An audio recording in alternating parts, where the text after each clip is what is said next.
no sabía si había algún profesor todavía, entonces quedaron todos en sala de espera, que lo puse en el Facebook. Por ahí el canal que tiene que prestar atención es el Facebook justamente como para por ahí las noticias de último momento colgarlas ahí. En este caso se ve que debe haber generado solo el sistema una contraseña por la cantidad de videos que hemos estado Sí. haciendo en el mismo usuario. Entonces estimo que puede haber sido eso. Así que yo los voy a dejar con el profesor Pagliotto mientras me comunico con Luis y tratamos de sumarlo a él, ¿sí? ¿Está? Bueno, Perfecto. perfecto. Bueno, habíamos quedado, buenos días a todas y a todos. Para empezar, habíamos quedado con Luis que hoy los que participaran era en función de aclarar o resolver ciertas dudas que tuvieran alrededor del punto 3 de la unidad 4, es decir, todo lo vinculado al sector financiero o sector bancario de la economía, recordándoles que la unidad 4 empieza con el abordaje del sector público en el punto 1, continúa en el punto 2 con el sector externo de la economía. Allí nosotros le explicamos todo lo que conforma la llamada balanza o balance de pagos, es decir, cómo se vincula a través del comercio internacional Argentina con el resto del mundo o cómo el resto del mundo se comunica o se relaciona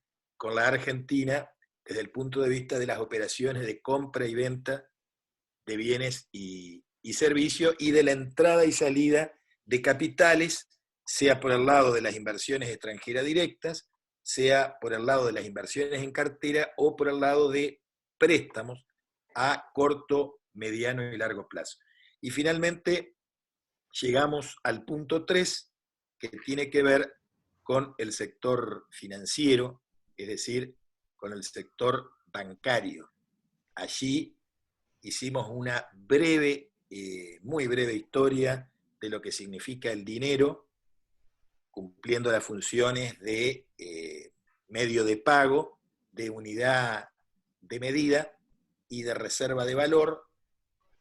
Abordamos lo concerniente a lo que tiene que ver con los agregados monetarios a partir del concepto de base monetaria, lo que significa emisión primaria, es decir, impresión o emisión física de dinero en papel y en metal por las monedas. Vimos los agregados monetarios, luego el M1, el M2 y el M3, cómo cada uno se iba conformando a partir de la base monetaria.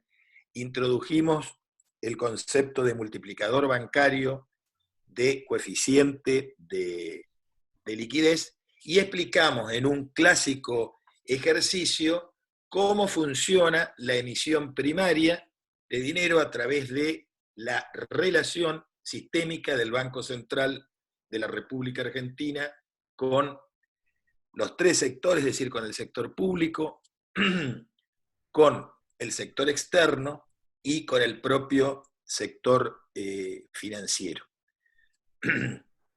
Allí también surgió el concepto de oferta monetaria, el concepto de emisión primaria y de emisión secundaria, y vuelvo a repetir, en un típico ejemplo de cuántas veces el dinero se multiplica, pudimos llegar a determinar cuál era la oferta monetaria, teniendo como variable conocida la porcentualidad o el porcentaje de encaje bancario. Creo que en el ejemplo que le dio Luis habíamos tomado un muy sencillo ejemplo de partir de la base de que a partir del depósito en un banco, el Banco Central había dispuesto que la reserva o encaje fraccionario, es decir, aquella parte que permanece inmovilizada y que no se presta, era del 10%. A partir de allí de cada 100 pesos que entraba, 90 se represtaban y 10 quedaban inmovilizados en concepto de encaje fraccionario como garantía a los depositantes. Y así se iba haciendo todo un ejercicio secuencial hasta llegar a que esos 100 pesos originales se convierten en 1000 pesos debido a el sistema de multiplicación bancaria. Pero de esos 1000 pesos había solo 100 de dinero físico y los otros 900 eran producto de estas operaciones de emisión secundaria, donde la verdad que allí está el epicentro, la esencia, el corazón del negocio, de la renta, del sistema rentístico, del sistema financiero, de los bancos que en realidad están prestando plata que no es propia, que es de nosotros, los propios depositantes, y que se están quedando con la rentabilidad, o sea, el spread, diferencia entre la tasa activa y pasiva, es decir, entre la tasa que nos pagan a nosotros cuando le ponemos plata al banco a través de depósitos, sean plazo fijo, que es la más común, o caja de ahorro, que paga muy poco, y cuando el banco nos presta, que es la llamada tasa activa, que es la que le pagamos nosotros al banco en retribución del capital, es decir, del dinero que nos presta. Ahí está el corazón, está la esencia del negocio de la actividad financiera. Lucrar con dinero que no es propio a través de las operaciones de reproducción del multiplicador bancario y de la tasa de interés, que es la remuneración, ¿se acuerdan?, al factor capital. Dicho esto, como brevísima síntesis de la unidad 3, me gustaría, del punto 3 de la unidad 4, nos gustaría con Luis que sean ustedes los alumnos los que, a través de haber escuchado, o a instancias de haber escuchado el video de clase que le enviamos, y del material bibliográfico, nos hagan saber las dudas, las discrepancias, o aquel aspecto de determinado tema del punto 3 que no haya quedado claro, o no hayan entendido, o que necesiten un ejemplo concreto y sencillo para poder abarcar la comprensión conceptual de determinada institución de la teoría económica que no entiendan. Por ejemplo, que alguien diga, bueno, profe, vuélvanos a repetir qué significa base monetaria, cuál es el concepto de base monetaria, cuál es la diferencia entre emisión e impresión de dinero, quién da la orden de emitir y quién imprime el papel moneda, es decir, el billete papel, o quién acuña la moneda. Denos otro ejemplo del multiplicador. No entendemos bien qué significa la velocidad de circulación, es decir, las veces o la cantidad de veces que el dinero cambia de mano, que la misma base monetaria, que la misma cantidad de dinero físico cambia de mano en función de la adquisición de un producto, y ahí vemos cómo existe una relación directa y proporcional entre el producto y la cantidad de dinero, porque no necesariamente, mejor aún, no es recomendable que exista la misma cantidad de dinero que lo que representa en términos monetarios el producto. Si yo tengo un producto de 50.000 millones de pesos, no tengo por qué tener una existencia física de dinero por 50.000 millones de pesos. Entonces, a lo mejor yo tengo un producto bruto, ¿no es cierto?, entendido como el conjunto de bienes y servicios finales que produjo el aparato económico en un año, de 50.000 millones de pesos, pero a lo mejor tengo 25.000 millones de pesos, con lo cual esa cantidad de dinero, esa cantidad física de dinero, necesita dos veces cambiar de mano o dos veces circular en la economía para comprar el producto. Muy fácil, si yo tengo 50.000 millones de pesos de producto y tengo una base monetaria, tengo un circulante, es decir, como dinero físico entre los billetes y las monedas que existen en la economía, de 25.000 millones, divido el producto por la cantidad de dinero y voy a tener la velocidad, es decir, la cantidad de veces que ese dinero físico tiene que pasar o circular por el circuito económico para adquirir el producto. Y además está claro también que digamos que la mayor circulación de dinero nos desnuda una economía inflacionaria, o dicho de otra manera, la inflación, es decir, el incremento sostenido en el nivel general de precios en una economía durante un tiempo determinado, nos va a llevar necesariamente a que la velocidad del dinero aumente, sea mayor, es decir, y de allí se establece una regla de la economía clásica, que en periodos de inflación el dinero circula más rápido, es decir, cambia más veces de mano esa suma, esa masa de dinero que se llama base monetaria en relación a un producto, porque necesariamente en los periodos inflacionarios la moneda nacional se va deteriorando, va perdiendo su utilidad como reserva de valor, entonces la gente se va desprendiendo, es decir, sacándose de encima esos billetes, fundamentalmente volcándolo en el consumo o en la adquisición, ¿no es cierto?, de algún bien de capital. Ustedes saben que cuando muchas veces la gente cobra una importante indemnización o recibe una suma extra de dinero, una de las inversiones que en la actualidad se suele hacer es comprar autos, aunque uno no lo saque y lo deje en la concesionaria, porque ese activo, el auto, que a lo mejor hoy yo lo pagué 450.000 pesos, dentro de 5 o 6 meses va a valer el doble. Entonces, a mí, si yo me hubiese quedado con los 450.000 pesos en forma inactiva, es decir, si lo hubiese tenido debajo del colchón, con esos 450.000 a los 6 meses no compraba el auto que hoy compré con 450. Entonces, necesito convertir ese dinero en un activo, en este caso un vehículo, para que me conserve el valor, porque el dinero de por sí, en un proceso de deterioro, como es un proceso inflacionario, pierde esa característica de ser reserva de valor. Bueno, me fui un poco, pero me gustaría escucharlos a ustedes, las inquietudes y lo que necesiten que les sea aclarado, por favor.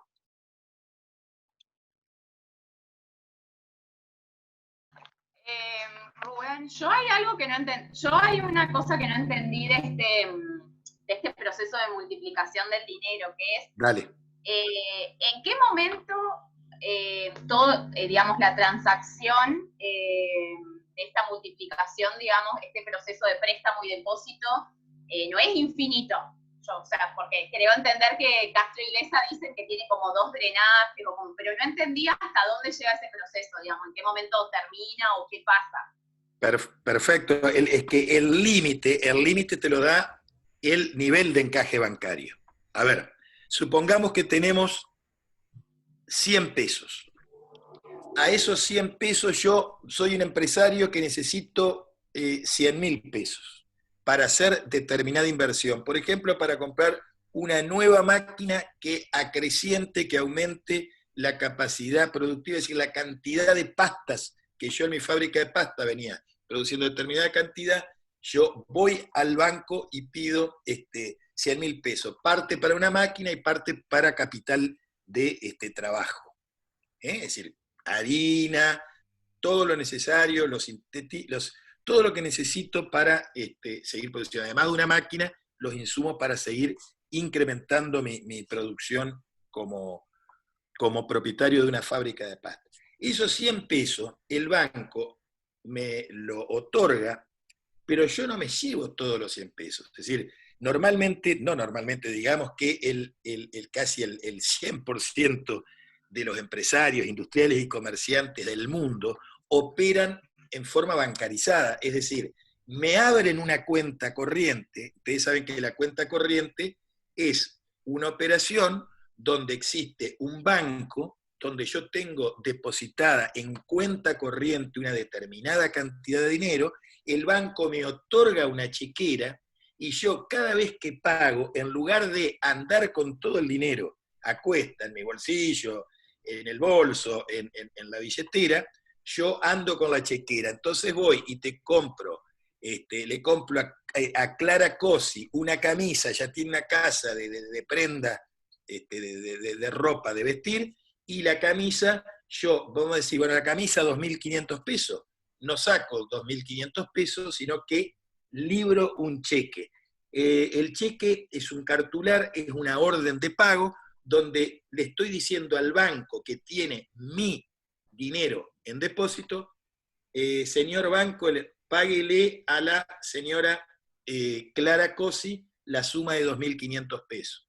Vos vas al banco, te entregás el papelito que se llama cheque, y el banco me debita, me saca, me detrae de mi cuenta, que tengo en ese momento, que yo 300.000 pesos, me detrae 2.500 y te los da a vos. Ya sea, te los da por ventanilla, es una forma ya bastante arcaica, sino que vos lo que haces es a ese cheque directamente lo depositas en tu cuenta, vos a su vez tenés una cuenta y tu cuenta se incrementa, o a ese cheque lo haces circular. Es lo que se llama operaciones con cheque de tercero. Yo ese cheque de 2.500 que te di a vos, vos a su vez a tus proveedores de ropa vienen, qué sé yo, Lacoste a traerte camisas y remera, entonces vos a Lacoste le tenés que pagar determinada cantidad de dinero con todos los cheques que vos recibiste, más tu cheque propio y a lo mejor algo de efectivo, vos completás el pago a tu proveedor. Entonces, esos 100.000 pesos que me dio a mí como propietario de la fábrica de pastas, el Banco Galicia, yo no me lo llevo. Me dice, acá están esos 100.000 pesos. Sabiendo que el encaje bancario es de 10 pesos, ¿qué significa? Que el banco, a ese dinero mío que me otorgó a mí, que está en mi cuenta, lo puede prestar a Octavio Alarcón, pero no los 100 pesos, sino que de esos 100, si el 10% de esos 100 es el encaje, es decir, la suma que queda inmovilizada en garantía del titular del dinero, que son los depositantes, separa 10 pesos, eso queda como garantía en el Banco Central y represta a Octavio Alarcón 90. A Octavio Alarcón le abren una cuenta corriente y no se lleva los 90 pesos, y ahí él empieza a operar. Sobre los 90 de Octavio Alarcón, el banco puede prestar solamente 81, porque 9 pesos, que es el 10 de 90, tiene que permanecer inmovilizado, y se lo presta a Gonzalo. Gonzalo no se lleva esos 81. Entonces el banco puede prestar la diferencia entre 81 menos 8,10, y esos 70 y pico de pesos serán lo que va, o 60 y pico de pesos, va a represtar, y así llega un momento que si yo sé como variable conocida cuánto es el encaje bancario, en este caso el 10%, quiere decir 1 sobre 10, a mí me da 10 veces. ¿Qué quiere decir? Que si el encaje bancario es del 10%, es decir, si lo que yo no puedo represtar, sino que lo tengo que mantener inmovilizado, es del 10%, al dinero físico, que son solo esos 100.000 pesos, que al final de todo este proceso se convirtieron en 1 millón, de ese 1.000.000 de pesos, solamente dinero físico son 100.000, 900.000 ha sido este dinero virtual, que es un dinero irreal, que es producto de estas operaciones entre débitos y créditos bancarios. Entonces yo tengo que la oferta monetaria total va a ser de 1 millón, pero si a la oferta monetaria, que se compone de emisión primaria, es decir, de dinero físico, más la emisión secundaria, es decir, todo ese dinero virtual que se fue produciendo en el proceso a través del multiplicador bancario, llego al millón.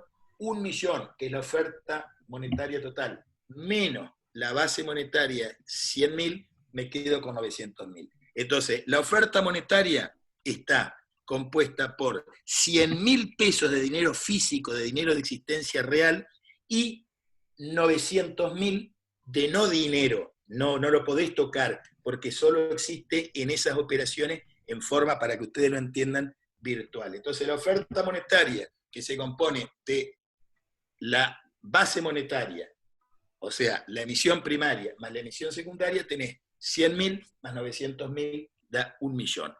Y vos decís, ¿dónde está el millón de pesos? ¿Dónde está el millón de pesos? No, hay 100.000. Los otros 900 es el producido o lo que se produce y que llega a ser la oferta total monetaria, producto de la emisión secundaria, que esta operación que Luis les daba en forma muy clara en el ejemplo. Si lo querés entender más claro todavía, vamos a suponer que la base monetaria es del 20%, es decir, que cada suma que ingresa a los bancos se inmoviliza el 20 y el 80 se represta para entrar en ese proceso de multiplicación. Entonces, si yo sé que la base, si yo sé que tengo 100.000 pesos y de que el encaje fraccionario o encaje bancario es del 20%, yo puedo represtar 5 veces esa base monetaria de 100. Entonces, 100 por 5 da 500. La oferta monetaria va a ser 500.000 pesos.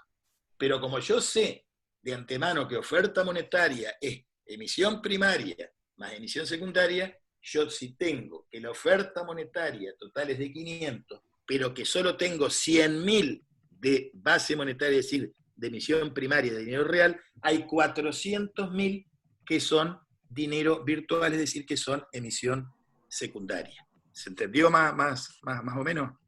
Sí. ¿Algo más? No digo Clara solamente, si algún alumno tiene alguna duda más. Profe, yo tengo una duda con el coeficiente de liquidez. No me quedó A ver, claro. Natalia, más fuerte, por favor. El coeficiente de liquidez. A ver. ¿Me escucha?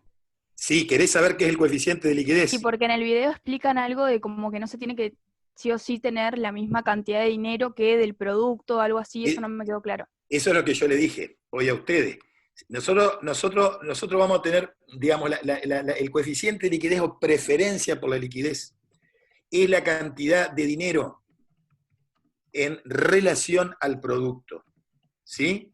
Entonces, si yo tengo el coeficiente de liquidez, es la cantidad de dinero que yo necesito para comprar determinado producto. Entonces, ahí es un proceso inverso al de velocidad de circulación. Si yo tengo un producto de 100 pesos, vamos a poner que en un país imaginario que por todo producto son 100 pesos, esto para súper sencillo para que ustedes lo entiendan. El producto es 100 pesos.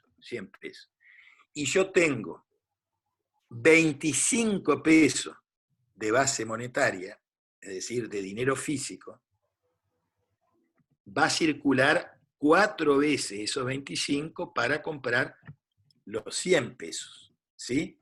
Ahí el coeficiente de liquidez, si yo tengo 25, ¿no es cierto? Y el producto es 4, va a ser, ¿cuál el coeficiente de liquidez? Pero el producto es 100. Ajá. El producto es 100. 4 veces es la velocidad. Está bien. Si el producto es 100 y la cantidad de dinero es 25, ¿la velocidad cuánto va a ser? 4. 4. Ajá. ¿Y el coeficiente de liquidez? Las 4 veces que... No, es la velocidad. ¿Y el coeficiente de liquidez qué significa? ¿Cómo lo hago? Divido al revés. ¿Sí? Si yo divido 25 dividido 100, ¿cuánto me va a dar? Hagan 25 dividido 100. ¿Cuánto da? ¿Cuánto da 25? Alguien, saquen. 0,25. ¿Cuánto? 0,25. Bueno, exacto. Eso va a ser el coeficiente de liquidez, es decir, la preferencia por el dinero. ¿Se dan cuenta? A ver, Luis. Me pareció. El monetarista Milton Uy, Friedman. ya llegaste tarde, ya saben todos los chicos. Sí, me imagino. Se escuchaba de acá sin la conexión, me escuchaba desde tu casa los gritos que pegaba. Hablo fuerte, es que estoy medio sordo, Luis. Por eso a veces, por eso, chicos, ustedes tienen que tener claro, a ver, lo que significa una variable para entender. La variable conocida, obviamente, Clara y Natalia, obviamente ustedes que hicieron esas preguntas referidas a la velocidad de circulación y al coeficiente, hay que tener una variable conocida. Saber cuánto es el producto y saber cuánto es la cantidad de dinero que tenemos, o saber cuánto es el encaje bancario para determinar cuál es el multiplicador. ¿Se dan cuenta? Nati, a ver. Nati, que no te veo. Sí, escucho. Estoy escribiendo por eso. Sí. Luis, Sí. ¿vos a dónde llegaste, Luis? ¿A qué parte? No, yo recién integro, pero yo a los efectos nada más que no se preocupen demasiado. Que no se... La intención es que ellos sepan de que la cantidad de dinero necesaria ¿para qué es necesario el dinero? Para realizar transacciones. Es un medio de cambio. Si no existiera la moneda, no se podría comprar y vender, teníamos que hacer trueque, ¿no es cierto? Entonces, bueno, la cantidad de dinero es importante porque si hay más dinero, de pronto hay más posibilidades de que haya más transacciones, más demanda, y si hay más demanda, más venta, etcétera, etcétera. Ahora, ¿cuánto dinero se necesita dado un determinado nivel de producción? O sea, si se produce por valor de, supongamos, de 1 millón, de bienes y servicios por valor de 1 millón, eso tiene que intercambiarse con dinero, ¿no es cierto? Ahora, ¿se necesita 1 millón de pesos en dinero? Y eso se va generando a lo largo del año, esos bienes y servicios. Y no, porque el dinero también se va dando vuelta, el mismo billete va siendo usado por el comprador que le paga al comerciante. El comerciante con ese dinero le paga a los trabajadores y le paga al proveedor. Con ese mismo billete, el proveedor a su vez. Entonces, eso es lo que significa de que la cantidad de dinero no tiene que ser igual al producto o al ingreso global, sino que es menos. Cuánto menos, y depende cuál es la velocidad que lleva. Cuanto más rápido anda, menos es la velocidad. O sea, más que nada, esa es la idea, que ustedes tengan nada más una noción que la cantidad de dinero depende de la velocidad con que surja, con que circule. Ahora, ¿cuándo circula más rápido el dinero? Que seguramente por ahí lo habrá comentado Rubito. El dinero circula más rápido cuando hay inflación. ¿Por qué? Porque la gente no lo guarda al dinero, sino que trata de gastarlo porque pierde poder adquisitivo. Entonces la velocidad es mayor cuando hay más inflación.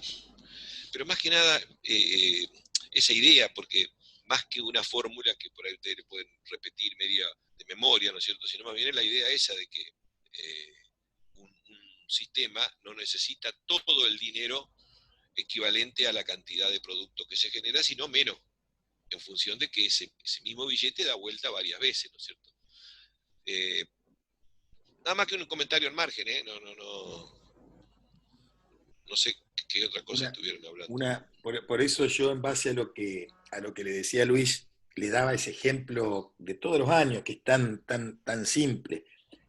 Un producto de 100 y una base monetaria, digamos, de 50, tendría que circular 2 veces, es decir, cambiar 2 veces de mano toda esa masa de dinero en vinculación, en relación a ese producto de 100 pesos. Pero, como le dijo Luis, tampoco esto, nosotros no le vamos a pedir ni fórmula, simplemente para que ustedes entiendan la relación que hay entre el producto y la cantidad de dinero.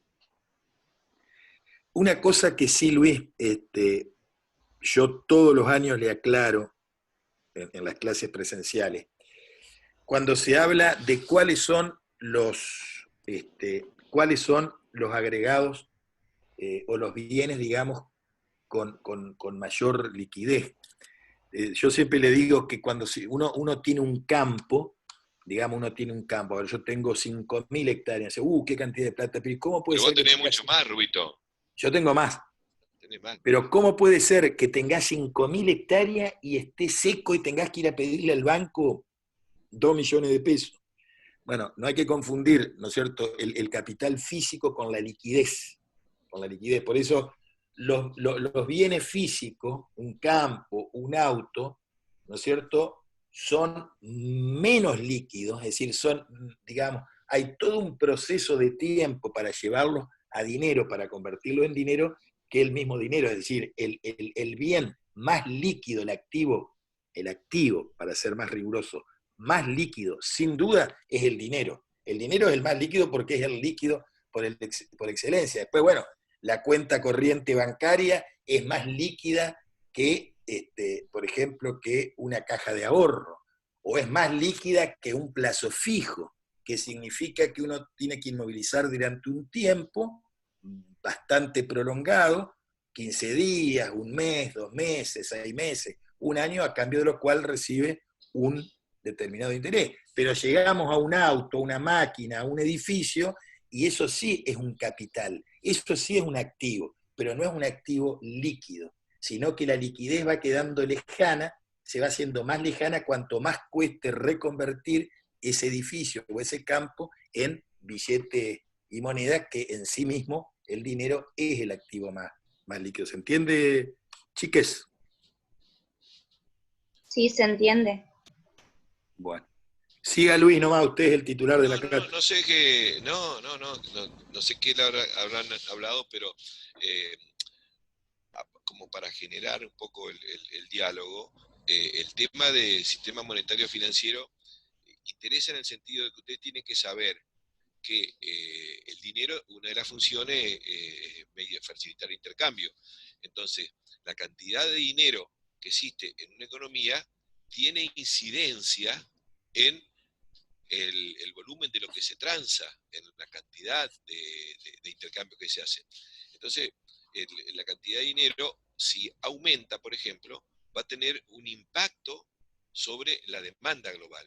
O sea, dada una determinada demanda global, o sea, los que tienen dinero compran bienes y servicios, sea particulares o sean empresas, utilizan ese dinero, ¿sí? Para compra de bienes y servicios, para pago de impuestos, etc. Ahora, si aumenta de pronto la cantidad de dinero, va a haber más dinero en el bolsillo de los particulares, de las empresas, de los consumidores, y por lo tanto es probable que haya una mayor demanda. Entonces, más que nada, el tema este tiene importancia para que ustedes sepan que es una cuestión que incide sobre la economía, que haya más o menos dinero. Ahora, ese más o menos dinero pueden ser medios de pago globales, puede ser moneda manual, o sea que haya más billetes y moneda, o puede ser que con la misma cantidad de billetes y moneda haya más multiplicación del dinero, o sea, creación secundaria que hacen los bancos. Entonces, ¿cómo saben ustedes si aumenta o no? Bueno, hay elementos que explican a través de qué vías el Estado puede crear más, a través del Banco Central, más o menos dinero. Ustedes deberían saberlo. O sea, crear base monetaria. ¿Cómo puede emitir? ¿Quién emite? El único que emite dinero, moneda manual, es el Banco Central. Esa es la creación primaria. Y puede hacerla a través de 3 vías, ¿no es cierto? El sector público, el sector externo o los propios bancos comerciales. Puede inyectar dinero o puede sacar dinero. A su vez, dado una determinada base monetaria o creación primaria, los bancos comerciales a eso lo multiplican, hacen creación secundaria. Y esa creación secundaria, o sea, ese aumento de los medios de pago, se hace cuando se reciben depósitos en cuenta corriente y se realizan préstamos. Entonces, esa creación secundaria tiene algún límite. ¿Cuál es? Que hay una parte de lo que reciben los bancos de depósito que no pueden prestarlo. Y eso se llama encaje. Entonces, ¿los bancos pueden multiplicar? Sí, pueden multiplicar el dinero primario. Pueden multiplicar. Pueden crear dinero, se llama creación de dinero secundaria. Ahora, sin límite, o sea, reciben depósito en cuenta corriente, prestan. Reciben ese mismo préstamo en depósito en cuenta corriente, prestan. ¿Eso puede ser indefinido? No, porque siempre tienen que ir dejando algo, que es el encaje. Entonces, ¿cuándo van a poder multiplicar más dinero, crear más dinero bancario? Cuando el encaje se reduce. Entonces es importante eso, saber que la creación de dinero que hacen los bancos puede aumentar o disminuir en función de que el encaje pase a la inversa, ¿no es cierto? Disminuya o aumente. Entonces ustedes tienen que saber la diferencia entre lo que es creación primaria, secundaria, cuáles son los factores, qué es lo que se llama la base monetaria y qué sería la oferta. La base es la creación primaria, la oferta abarca todos los medios de pago, ¿no es cierto? ¿A través de qué mecanismo? ¿Cuándo puede crecer o cuándo puede disminuir? Y acuérdense algo que nosotros ya lo venimos diciendo desde el sector público, de que la emisión de dinero es cuando el Banco Central vuelca dinero en el sector, en la economía, ¿no es cierto?, en el sector privado, y ese vuelco de dinero, o sea, ese dinero puede llegar a través del sector público, cuando el sector público tiene déficit y el Tesoro le pide prestado al Banco Central, pero puede también ser a través del sector externo. ¿Cuándo? Cuando hay muchas exportaciones y los exportadores liquidan las divisas, se la venden al Banco Central, el Banco Central entrega dinero. Entonces la emisión también puede ser porque aumentan las exportaciones, porque ingresan dólares, o puede emitir cuando el Banco Central entrega dinero a los bancos comerciales, ya se le presta, ¿no es cierto? En ese caso vuelca. Entonces la emisión puede llegar por distintas vías. A veces algunos asocian solamente emisión a cuando el Banco Central le presta al Tesoro, pero no, siempre puede haber emisión por otras vías. Y de ahí que no se puede tampoco asociar, así con la facilidad que se hace a veces, si uno, el Banco Central emite dinero, va a haber inflación. No.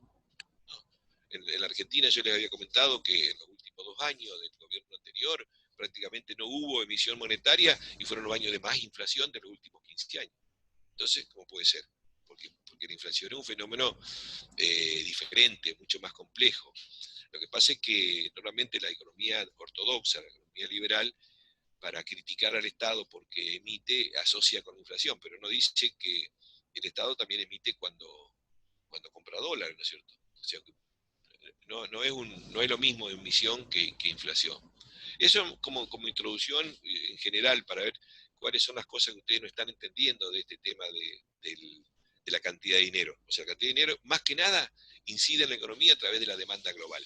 Entonces, si hay más dinero, va a haber más demanda global, y si el Estado quisiera disminuir la demanda global, ¿qué tiene que hacer? Tiene que achicar la cantidad de dinero. ¿Cómo? O achicando la creación primaria, sacando dinero de circulación, o achicando la multiplicación que hacen los bancos, ¿cómo? Subiendo el encaje. Entonces ahí saca dinero. Y si saca dinero, ¿para qué será? Para que disminuya la demanda. ¿Y para qué querrá el Estado que disminuya la demanda global? A ver, es una pregunta que queda picando. ¿Qué les parece a ustedes que el Estado quisiera bajar la demanda global?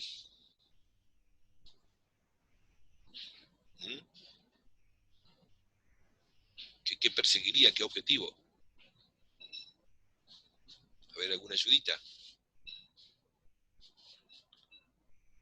¿Qué efecto o qué consecuencia trae que caiga la demanda global?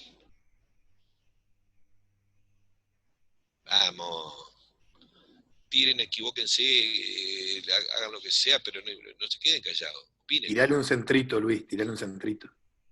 Pero yo lo que me interesa es que ustedes opinen sin miedo a equivocarse. Yo lo que estoy diciendo es, el Estado achica la cantidad de dinero. Por supuesto, eso va a tener un impacto que se llama contractivo, porque va a haber menor dinero en poder del público, menos dinero para gastar. Y si hay menos dinero, disminuye la demanda global, menos demanda. ¿Eso qué puede afectar? ¿Reduce las importaciones? Pero adentro de la economía, si hay menos demanda, ¿qué va a pasar? ¿Va a haber menos qué? ¿Menos producción? Las empresas van a vender menos.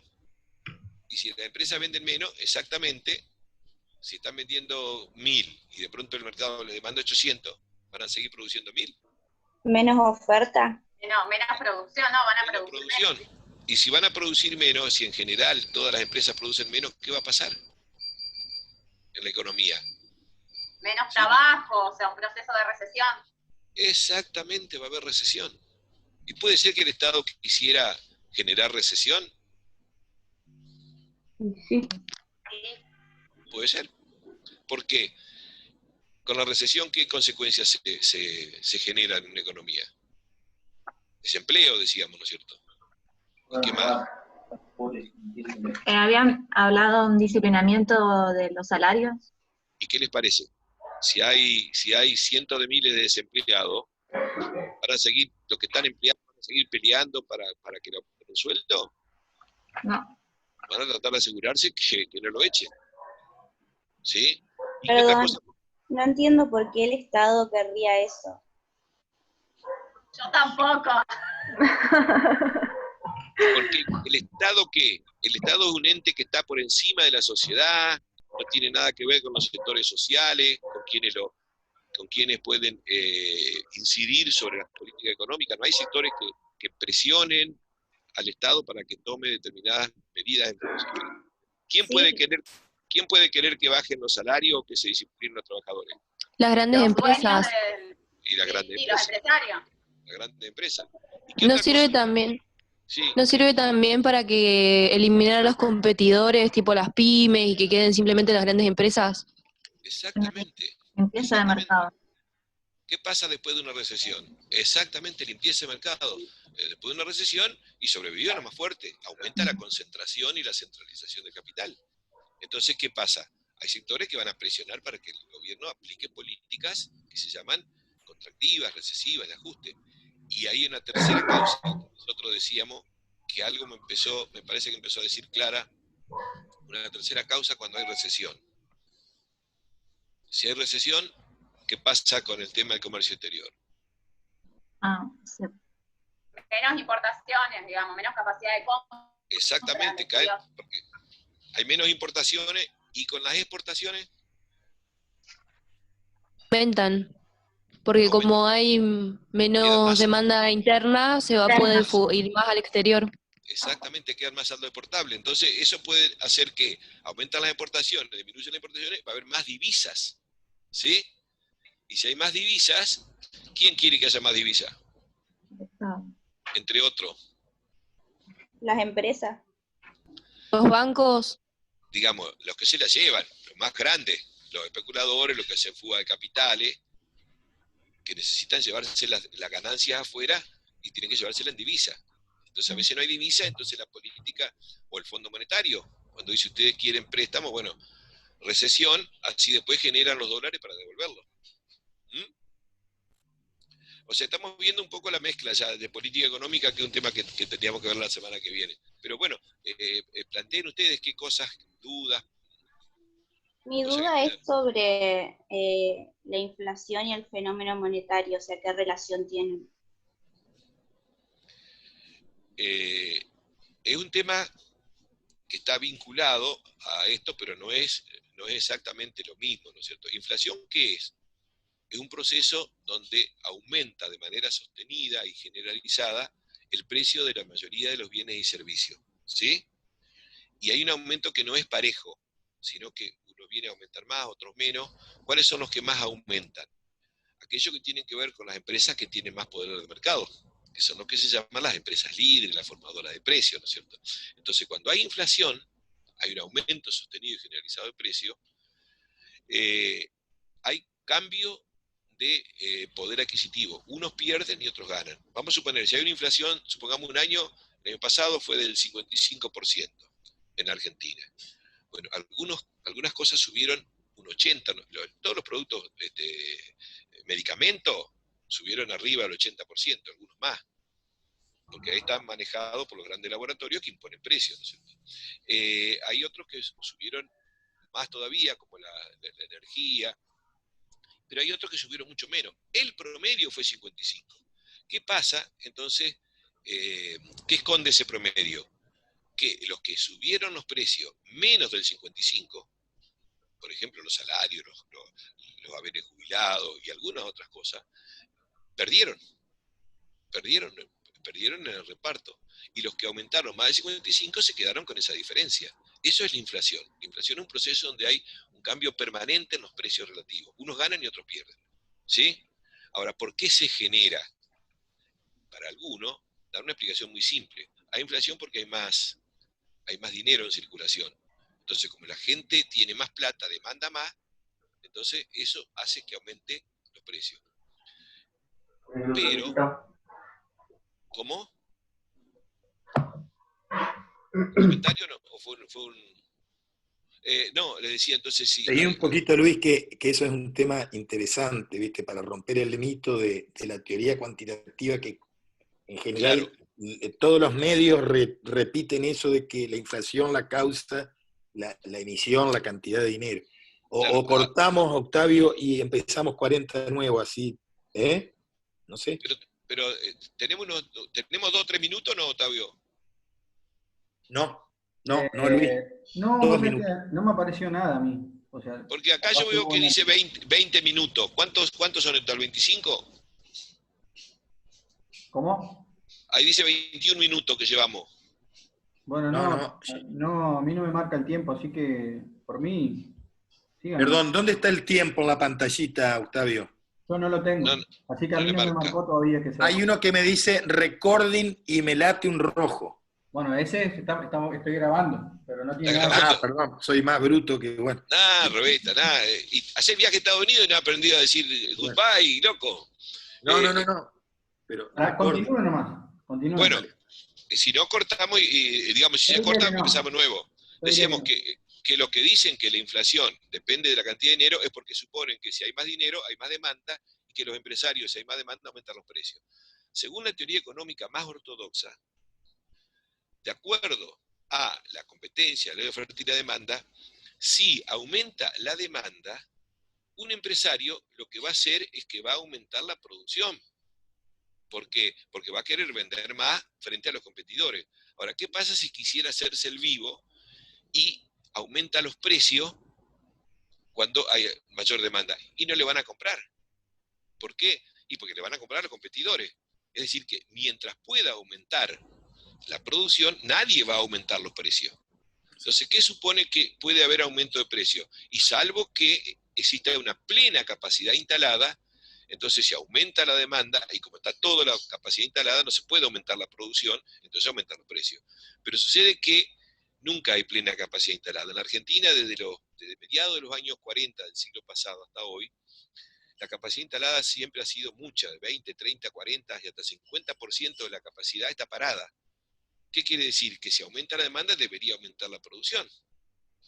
Salvo que no exista la competencia perfecta, no existan muchos vendedores, sino que es uno solo o muy poco. Entonces, cuando es uno solo o muy poco, por más que tenga capacidad ociosa, si le aumenta la demanda, dice, yo aumento los precios. ¿Por qué? Porque no tengo competencia.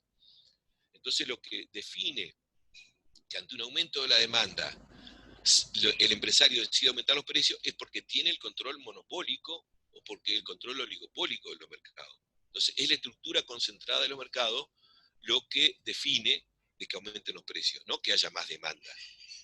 ¿Sí? Por un lado. Y por otro lado, también el aumento de precios está asociado a algo que ustedes ya vieron en el tema de la semana anterior, y es que hay una mercancía que incide en el precio de todos los bienes y servicios en la Argentina, que es la divisa o el dólar. Entonces, cuando periódicamente se acaban los dólares, el valor del dólar sube mucho, o sea, se produce una devaluación. Y cada vez que hay una devaluación, ¿qué pasa?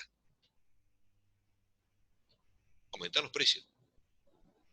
Entonces, hay dos causas centrales que explican la inflación en la Argentina, que es la estructura concentrada de los mercados y que es la inflación o la devaluación que se produce periódicamente. Lo que pasa es que eso tiene que ver con una estructura productiva deformada, concentrada, que normalmente los ortodoxos, la teoría económica convencional, no la quiere reconocer, porque si reconoce eso tiene que aceptar que el Estado tiene que intervenir.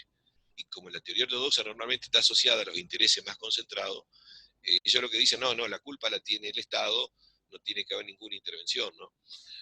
Bueno, es un tema que lo vamos a volver a conversar, pero tiene cierta relación en el sentido de que hay mitos, como dice Rubito, hay mitos que asocian emisión a inflación. Y fíjense en la Argentina, o mayor demanda e inflación. En la Argentina, en el año 18, en el año 19, cayó la demanda global, cayeron las ventas abruptamente, de acuerdo a la ley de la oferta y la demanda. Si caen las ventas, caen los precios para vender, ¿no? aumentaron más que nunca. O sea que es equivocado eso, es un mito que lo toman muchos porque tienen intereses económicos detrás, ¿no?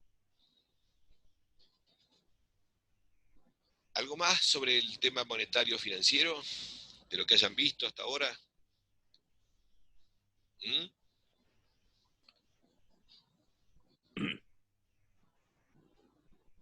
Vi algunas caritas por ahí. ¿Entendieron cuando Luis les explicó qué es la capacidad instalada, que se habla todos los días en todos los programas? La verdad, chicos, pues vi algunas caritas.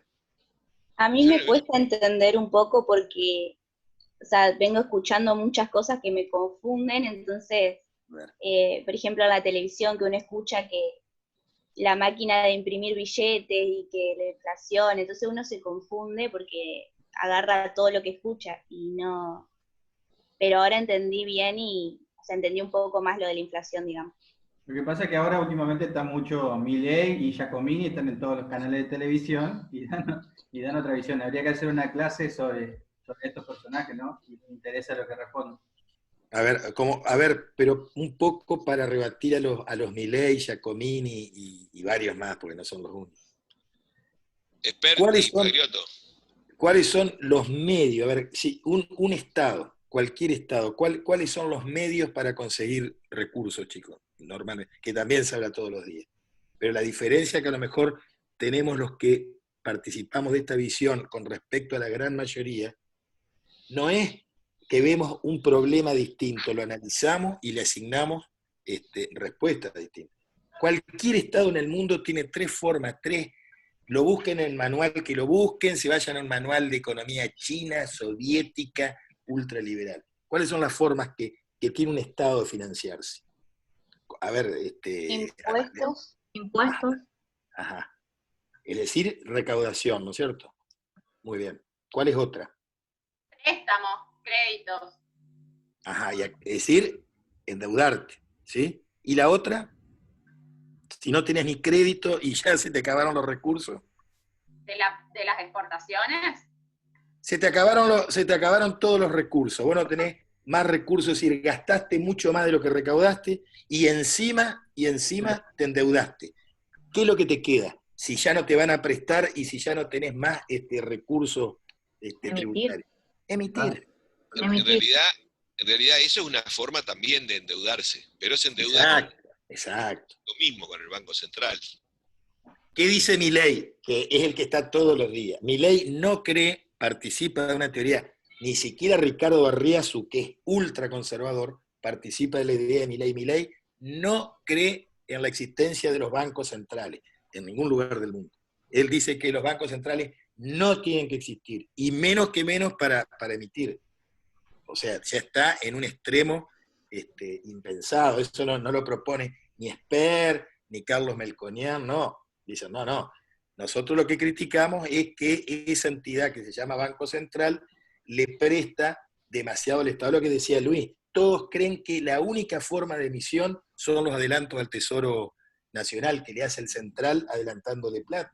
Pero nunca lo escuché jamás, ni a Melconian, ni a Milei, a ninguno decir que otra de las formas es a través de la relación, como hoy le decía Luis, del Banco Central con el sector externo. ¿Por qué nunca acusan a esa parte? ¿O por qué nunca lo escuché a Milei decir de que las conformaciones oligopólicas o monopólicas, que son las que te imponen por la posición dominante en los precios, sabiendo aún que no hay pleno ocupación de factores, decir que te sobra capacidad, ¿por qué no dicen que en esa conformación, en esa estructura desequilibrada, está también una de las posibles explicaciones al fenómeno de la inflación, donde entonces el único no es el de la emisión? Ya me enojé también. Sí, ya claro, agrego algo más, ¿no? En esto. Dele, Luis.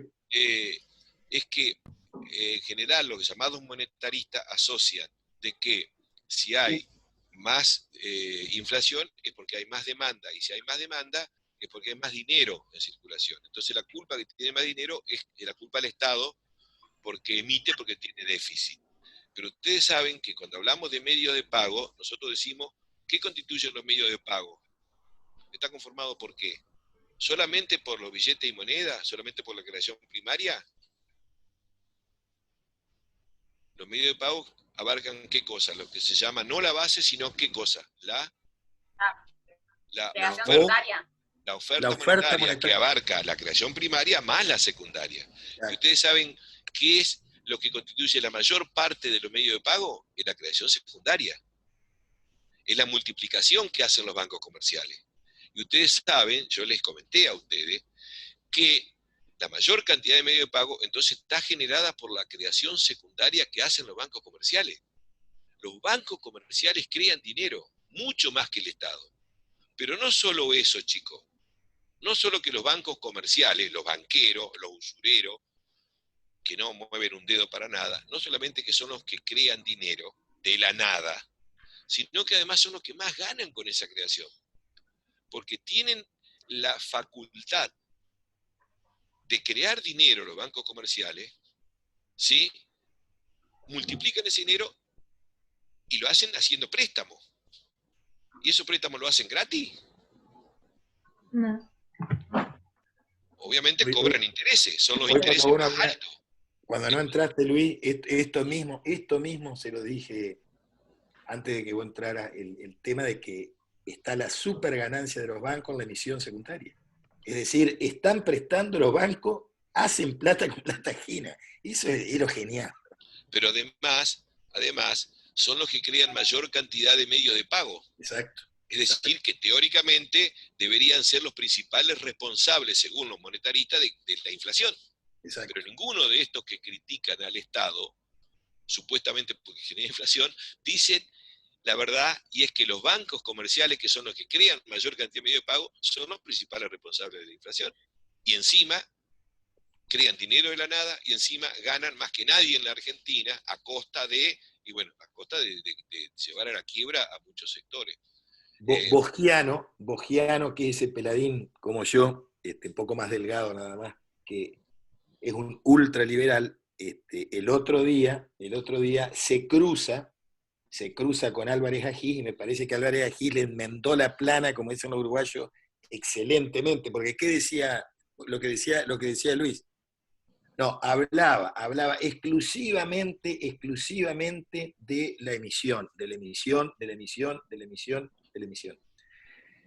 Se ve que, claro, Álvarez aquí pareció como que estaba dando ejemplo de estratosfera, porque se ve que la gente está tan acostumbrada a escuchar emisión, que Álvarez aquí, cuando habló de lo que acaba de hablar Luis, de que hay otra forma de emisión, que es millonariamente superior a la emisión clásica que hace el Banco Central, que es la que se hace a través él habló del sistema financiero. Casi que lo miró Bogián y los periodistas diciendo, che, Álvarez Agí, estás inventando una teoría que no existe. ¿Qué le quiero decir con esto? Que estamos tan acostumbrados a la cantinela, es una cuestión ya casi cultural, que la única forma que alienta o que alimenta la inflación es la emisión, y que la única forma de emitir es a través del Banco Central, que cuando nos dan otra perspectiva, que además es de manual también, pero la ocultan por cuestiones ideológicas, que es la emisión secundaria, como dice Luis, mucho más potente que la emisión de dinero físico que hace el central.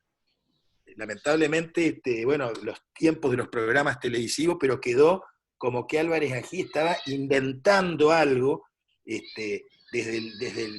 le dijo Bogián algo así como que de ese keynesianismo pavo, no, en realidad ni siquiera Keynes es responsable de esa teoría, porque entonces, ¿qué quiere decir? Que nosotros estamos mintiéndole a ustedes y le estamos enseñando algo que se llama emisión secundaria, que por supuesto la ven, todo el que estudia economía la ve. Lo que pasa es que estos vivillos no le asignan a la emisión secundaria o a la multiplicación secundaria de dinero un factor, pongámosle, tan distorsivo para mí, mayor distorsivo que la emisión en sí misma.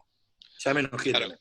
Nosotros vimos, y yo por ahí creo que seguramente puede tener los archivos el productor ejecutivo, y no sé si los chicos lo tomaron también, el ejemplo que dimos, por un ejemplo de decir, bueno, ¿qué pasa si una empresa deposita 1.000 pesos, que sería dinero primario, ¿no es cierto?, en un banco, y nosotros vimos cómo se podía generar pago por 4.000 y pico, 5.000, 6.000, 10.000, o sea, con 1.000 pesos se genera medio de pago por varios miles más.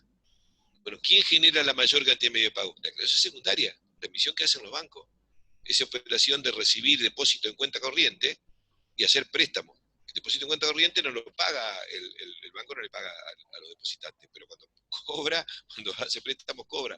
Entonces, el banco es responsable de la mayor emisión, el banco comercial, de quedarse con la mayor cantidad de dinero de excedente y de hacerlos de la nada y sin aportar nada. Así que bueno, hay, como se dice, ¿no es cierto?, una forma de mirar la realidad. Cada teoría económica es como si fuera un lente de distintos colores. Entonces la teoría monetarista, la teoría ortodoxa, la teoría de la economía convencional, es mirar la realidad y te pones esos lentes y explicar esa realidad.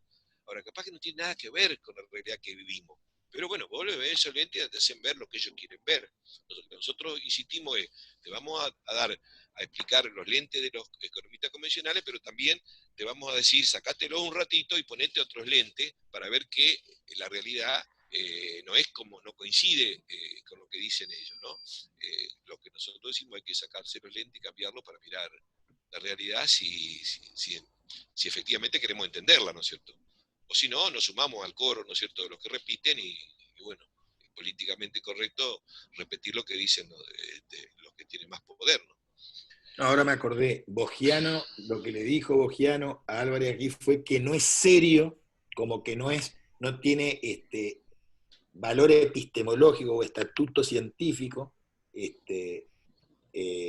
equiparar la emisión clásica con la secundaria. No, por eso, pero en realidad son mucho más los medios de pago existentes en cualquier economía que se han sido generados por los bancos comerciales, por la creación secundaria, son mucho más, ¿no es cierto? Lo que pasa es que los economistas serios creen, ¿no es cierto?, que si se ponen serios son más científicos, pero en realidad a mí me hacen dar risa, digamos, en todo caso me preocupan los economistas serios, me harían dar risa si no fuera porque las políticas económicas toman lo que dicen ellos y generan daños irreparables a la sociedad, ¿no es cierto? Pero hacen dar risa, porque las cosas, los absurdos que dicen, bueno, es el poder de los grandes medios. Ustedes como comunicadores sabrán, ¿no es cierto?, que la realidad se construye y los medios construyen una determinada realidad en función de sus intereses, ¿no es cierto? Hoy mismo estamos viviendo un caos, una crisis mundial a través de... Da para otra cosa, podemos en todo caso hacer un nuevo encuentro o hablar de la farsa de la pandemia que han generado, con una manipulación absurda de cifras, números que no cierran por ningún lado, y cuando uno empieza a ver la realidad de los números, que están ocultos, ¿no es cierto?, los números reales están ocultos, ve que lo que se están muriendo hasta ahora son menos que lo que se morían en años anteriores a la misma fecha. Lo único que ha cambiado es que a los que se mueren le asignan artificialmente la causa de un coronavirus que no existe, y con eso han generado un caos tremendo que tiene que ver, bueno, con un intento de reorganizar el mundo, ¿no es cierto? Pero es la manipulación que hace de que la gente repite y le parece que no se puede pensar en otra cosa, ¿no es cierto? El poder muy grande que tienen los medios en condicionar nuestras cabezas, ¿no es cierto? Y ustedes la responsabilidad que tendrán seguramente hacia el futuro como comunicadores sociales en dos caminos, ¿no es cierto? O consolidar, convalidar y sumarse a ese circo que pueden imponer en cada momento los poderosos, o usar la comunicación para tratar de plantear una mirada crítica. Bueno, nos fuimos de tema, volvamos al tema, que digan ustedes qué otras cosas aparecen ahí como difíciles, ¿no es cierto?, de entender del tema monetario financiero. Tema que igualmente en la semana que viene tendríamos que verlo, porque cuando hablemos política económica vemos todos juntos, que es lo que estamos haciendo un poco ahora, ¿no es cierto? Política económica es ver la medida que tiene impacto en términos fiscales, monetarios, en términos de comercio exterior, en términos de la economía, pero específicamente nos vamos acercando a partir de que ustedes manejan conceptos y herramientas y saben de qué se trata cuando hablemos de creación primaria, secundaria o de medios de pago, ¿no? Los agregados, chicos, no les quedó ninguna duda con el M1, M2, M3. ¿No les quedó ninguna duda, chicos? No, yo por ahora voy entendiendo todo. Bien, ¿vos, Clara? Clara, ¿vos? Sí, no me quedó ninguna duda por ahora. ¿Entendieron bien entonces? ¿Entendieron bien el concepto de base monetaria? No sé si Rebeca está por ahí, Ajá. está presente o no, o puso la carita y se fue a dormir. No, estoy acá escuchando la clase. ¿Qué pasa que estás afónica que hoy no has participado? No, quería preguntar, pero probablemente por ahí también me quedó un poco la idea, porque creo que lo explicaste algo, pero tenía la duda el tema de la política monetaria expansiva y la política monetaria restrictiva, si podrías darme algún ejemplo como para entenderlo mejor. Sí. Claro, bueno, precisamente lo que es el eje, lo que vos planteás, el eje del tema, ¿no es cierto? ¿Cuándo hay política monetaria expansiva? Cuando aumenta o la creación primaria o aumenta la creación secundaria. Es decir, al haber más medios de pago, va a haber más demanda y eso va a tender a expandir supuestamente la economía o aumentar los precios, según quien lo vea. ¿Y cuándo puede haber más creación primaria? Y cuando el Banco Central emite más, o porque le presta más al Estado, o porque compra más dólares que lo que vende, o porque le da dinero a los bancos comerciales. Eso sería cuando crece la creación primaria, eso es un efecto expansivo. ¿Y cuál es el efecto expansivo de la creación secundaria? Cuando los bancos comerciales pueden crear más, pueden multiplicar más dinero. Cuando el encaje, ¿cómo es? Más bajo. Cuando el Más encaje chico, más bajo. exacto. Entonces tienen que guardar menos y pueden prestar mucho más. Entonces eso hace que haya expansión monetaria. En cambio, si el gobierno lo que quiere es que haya restricción monetaria, entonces, ¿qué va a hacer? El Banco Central le va a prestar menos al Estado, o no le va a prestar, por lo tanto no va a emitir dinero. El Banco Central no le va a prestar a los bancos, sino que le va a decir que le devuelvan a los bancos comerciales lo que le ha prestado. ¿O qué va a hacer con el encaje? Si quiere que haya menos medios de pago.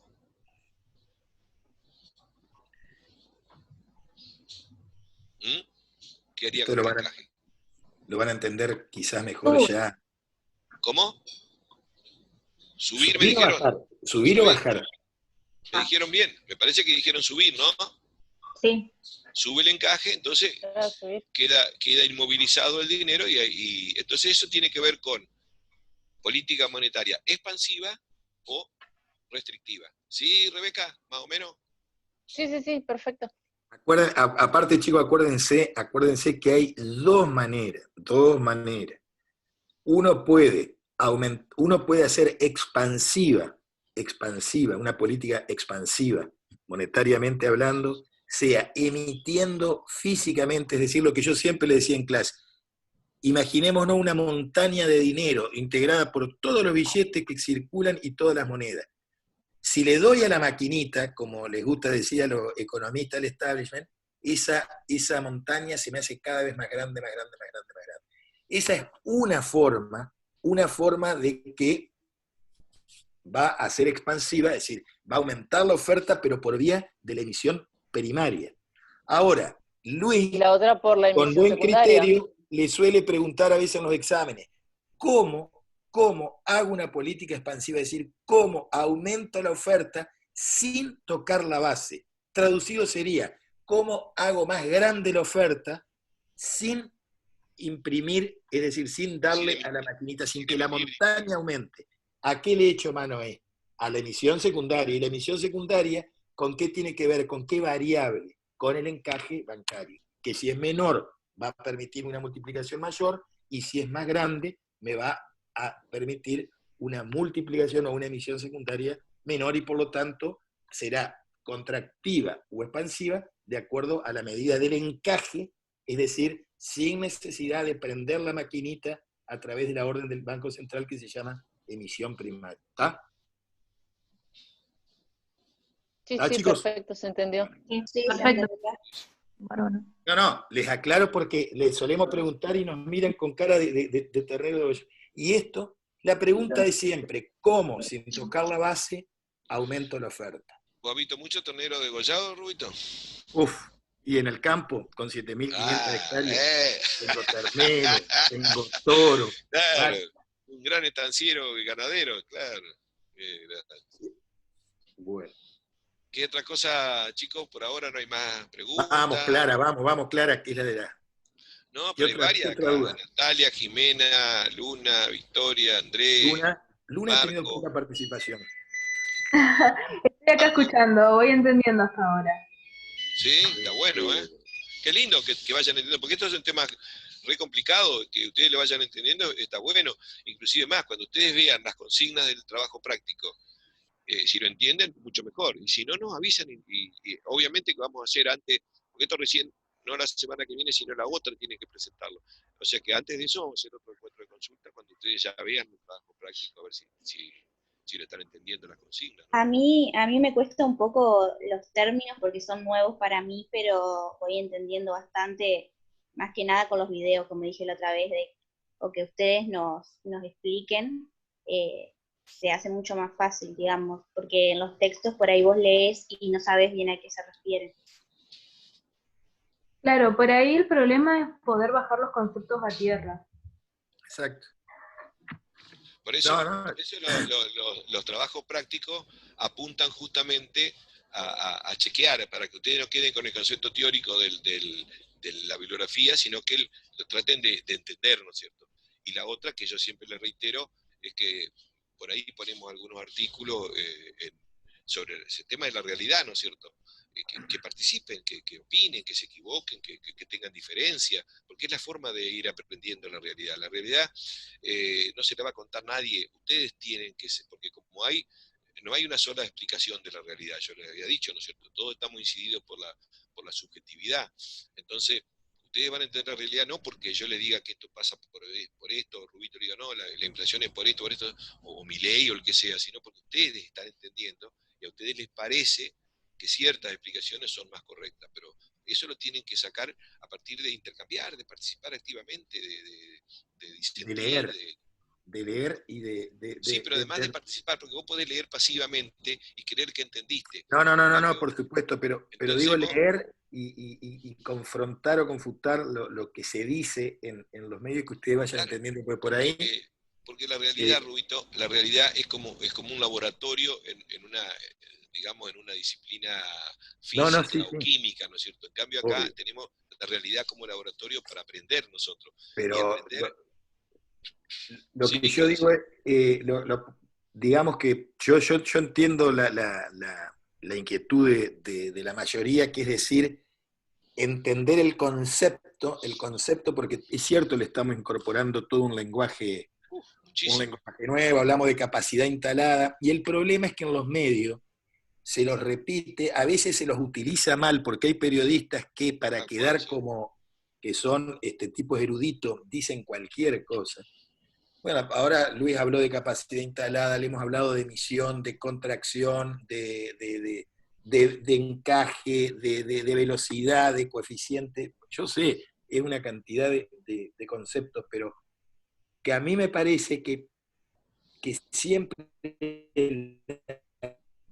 la síntesis, por eso es tan importante para mí el punto 4 de la unidad 4, porque pone en movimiento todos los conceptos que fuimos viendo sectorialmente, pone en movimiento el sector público, el sector externo, el sector financiero, a través, como les dijo Luis, de política concreta. Por ejemplo, ustedes a veces algunos estudiantes me preguntaban otro año, pero profe, entonces ¿qué hace? Porque nunca lo escuchamos al presidente o al ministro de Economía salir a decir, bueno, vamos a decretar que las tasas bajan. No es por decreto, las tasas bajan, es decir, por eso es importante tener en claro los instrumentos de política económica, que son instrumentos, como decía Samuelson, el economista Samuelson, inductivos, van induciendo, es decir, si yo quiero inducir a que la tasa baje por mayor oferta de dinero, entonces yo digo, bueno, para que la tasa de interés sea más baja, tiene que haber mayor oferta de dinero. ¿Y cómo logro que haya mayor oferta de dinero? Que traducido sería, ¿cómo logro que haya un incremento de la oferta monetaria? Y tengo un elementito, un instrumento poderoso que se llama encaje bancario. Bueno, entonces, para que haya más dinero, más oferta, ese encaje, lo tengo que subir o bajar. Bueno, ahora ya ustedes saben, están en condiciones de saber que si bajamos el nivel de encaje, va a ser mayor la cantidad de emisión secundaria, es decir, de medios de pago que se van a poder multiplicar. Al haber más dinero, seguramente la tasa va a tender a bajar, pero como dice Luis, estamos en la realidad. Nosotros le estamos dando el óptimo de Pareto, como le gustaba llamar a Pareto el cientista, digamos, un óptimo que muchas veces toma la realidad congelada, pero que, bueno, hay factores, como dice Luis, que la distorsionan. En el 18 y en el 19 las ventas bajaron como loco. ¿Y por qué los precios subían si había menos demanda? ¿Cómo se puede entender eso?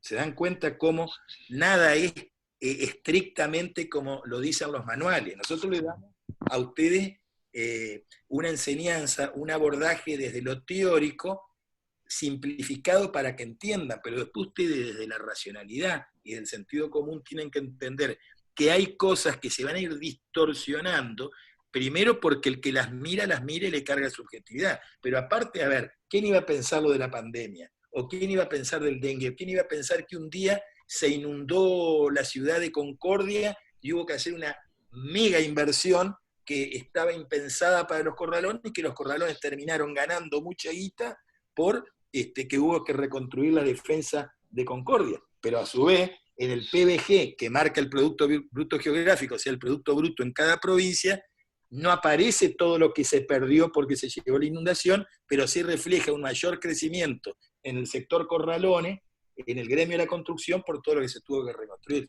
Esto es más o menos para que ustedes entiendan. Sí, yo digo, más allá de hecho, como lo que vos planteás, hay varias cuestiones y nosotros queremos llegar, sí, a esa realidad que es compleja.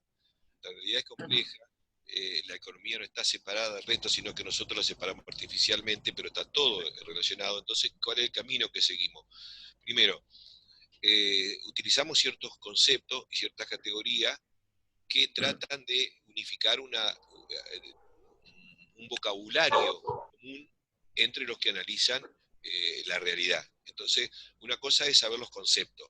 Si hablamos de emisión monetaria, de qué se trata, si hablamos de medios de pago, de creación primaria y secundaria, etc. Lo otro es cómo analizamos, cómo usamos esas variables para analizar el contexto.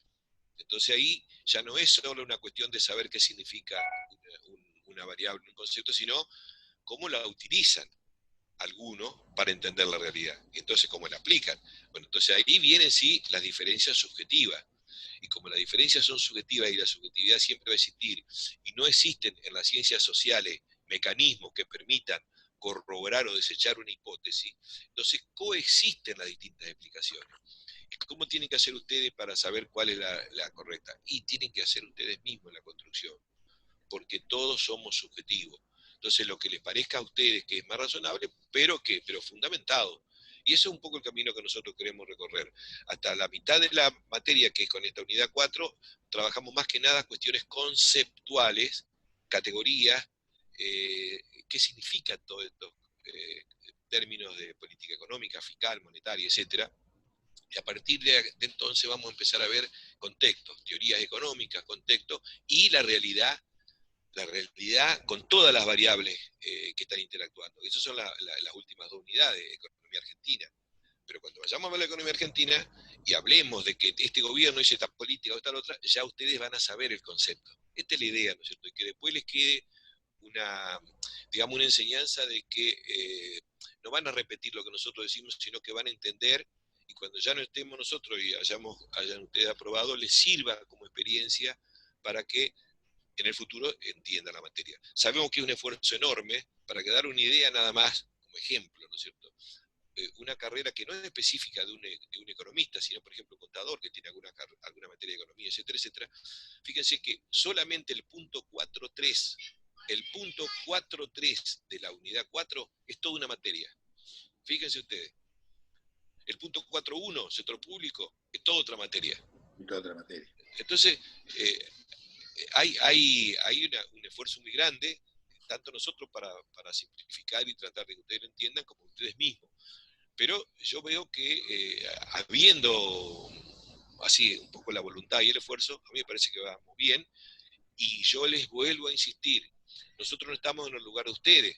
Entonces, lo que les pido es que todos ustedes nos hagan llegar sus opiniones, que si vamos rápido, que esto no se entiende, que podemos hacer, sugerencias, porque es la única manera que nosotros tenemos de enterarnos de qué cosas no estamos haciendo bien del todo, podemos corregir para mejorar en lo que nos queda del cuatrimestre, ¿no? Así que bueno, yo no sé si hay preguntas concretas o lo dejamos para una clase de consulta para la semana que viene, cuando estemos más cerca del otro sábado, cuando estemos más cerca del trabajo práctico. ¿Mm? Encima aprovechemos que Don Sun nos ha regalado tiempo, no nos cortó. Sí, parece que el productor ejecutivo pagó, no sé si pagó $1.500, no sé, para tener más. No sé, ¿No? ¿Qué dólar? ¿A qué dólar lo pagué? Llevamos una hora larga, 1 hora y media. Bueno, Uh-huh. bueno, entonces bueno, chicos, me Yo alegro quería Sí. consultar si había llegado mi trabajo, porque no tuve problemas con el internet y no sé si se envió bien. ¿Cómo es tu apellido? Salazar. Sí, no, ya está bien. Ahí Bueno.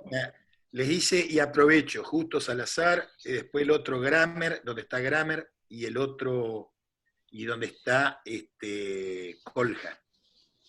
Sí. Pero disculpame, Rubito, está bien que le comentes ahora, pero sería bueno que le mandemos siempre, lo antes posible, por escrito No, sí, ya está, ya se los mando. Lo que pasa es que me di cuenta que en los tres hay un pequeño error, sobre todo en el grupo de Grammer, con las funciones del Estado, digamos, con las de regulación, que aparece el Estado dando préstamos, ¿viste? O sea, que se suelen confundir la acumulación con la regulación, pero también yo quería aprovechar para decirle, aunque no sea de esta parte, que muchas veces el Estado, haciendo una acción, hace varias a la vez, ¿eh? Puede acumular, puede financiar y a su vez está cumpliendo las dos. No es que si se da una no se da otra. Hay algunas que sí son incompatibles, por ejemplo. No, puede haber superpuesta, puede significar... Puede haber superpuesta, exactamente. Puede significar doble acción a la vez. Disculpame, yo tengo que cortar los dedos, dale. pero nada más que un comentario, que es el tema de que me interesa muchísimo que podamos hacer una evaluación parcial, si es posible, de la unidad 1 a 3, después de la 4, de manera que cuando vayamos al final sea mucho más corto, ¿no es cierto?, la evaluación final. El tema es que estamos buscando el mecanismo, si hay alguna forma que nosotros podamos verificar identidad, si le damos un parcial escrito o alguna forma, o si no, hacerlo directamente oral por grupo. Estamos tratando de... Mirá, yo Luis, te cuento, me pareció muy complicado todo lo que los otros, lo que mandó la facultad al entorno virtual. Sí, el triple B sirve. Yo veo cómo lo están tomando algunos colegas míos que dan en otras universidades. La identidad, se sugiere que ningún examen, como es lógico, ningún examen puede superar los 20 minutos, porque si vos le tenés que tomar a 60, a 2 horas cada uno, tenés que estar muchos días. Pero más o menos lo que se está haciendo, te digo, en la Católica, en la UNER, en la UNL, es que cada uno proponga un tema y después preguntas libres sobre, rinden de la 1 a la 3. No, pará, está bien. Porque no podemos tener la misma exigencia de preguntarle todo como hacemos, porque no vamos a tener la manera. No, pará. Yo no estoy hablando de que qué le vamos a preguntar o no, porque es una cuestión que la vamos a hablar nosotros también después. Siempre preguntamos lo más importante, jamás vamos a detalle. En general siempre preguntamos cuestiones que son básicas. No, el oral, te digo, la forma oral que nosotros no la tenemos incorporada. Lo que pasa es que nosotros podemos incorporar la forma oral y hacer las mismas preguntas que hacemos en la forma escrita. Sí, obviamente.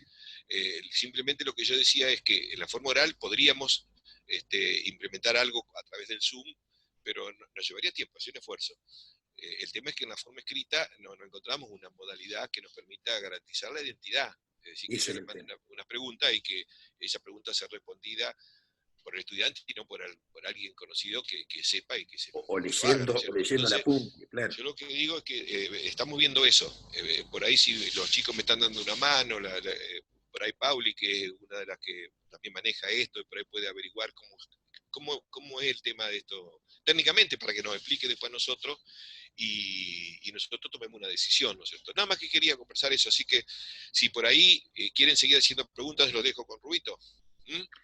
Lo único, Luis, te digo, Luis, Sí. lo único que te digo es cómo hizo un colega mío que tiene un grupo de 30 alumnos en la UNL, lo fue citando a su estudio, él es titular de cátedra, y le tomaba 4 o 5 por día en una semana, ya los liquidó. No, bueno, pero Rubito, por eso es lo que nosotros... Porque es titular y te dan la soberanía de que vos sabés que no vas a fraguar. A ver, Rubito, eso es lo que nosotros estamos planteando pensamos con Octavio, hacerlo así, a través del Zoom, con grupo de a 2 de a 3, en media hora lo vamos haciendo, ¿viste? Pero bueno, yo por ahora lo dejo y cuando tengamos alguna novedad lo informamos. Perfecto. Chao, Luis. Chao, Luis. Chao. Buen fin de. Chao. No sé, por eso yo soy partidario, a ver, les comento, yo soy partidario, siempre fui partidario, lo que pasa estoy en franca minoría siempre, del examen oral.